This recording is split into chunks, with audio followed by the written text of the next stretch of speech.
Now the first thing we need to do is back up your custom brush to the cloud, which is super easy. Right click the brush and choose Register Subtool as Material. Now you'll need to choose a location to save it. I made my life easier and just stuck it in a download folder. Now in the Clip Studio app, go to Manage Materials. Navigate to the download folder and click this toggle to synchronize your brush. Click the little cloud to add it to the sync queue and click here to sync. When the tasks are finished, that's it. You've successfully backed up your custom brush to the cloud. Restoring a custom brush from the cloud is a piece of cake. I'll delete this custom pencil for demonstration purposes.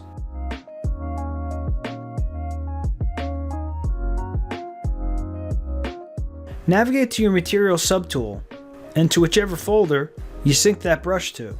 You can see as I browse through mine, there's the brush sitting there synced locally with the cloud. From there, it's just a drag and drop into whatever subtool you want to put it in. And that's it. Doesn't get any easier than that, and this works with any default brushes you might customize. I hope you liked this video.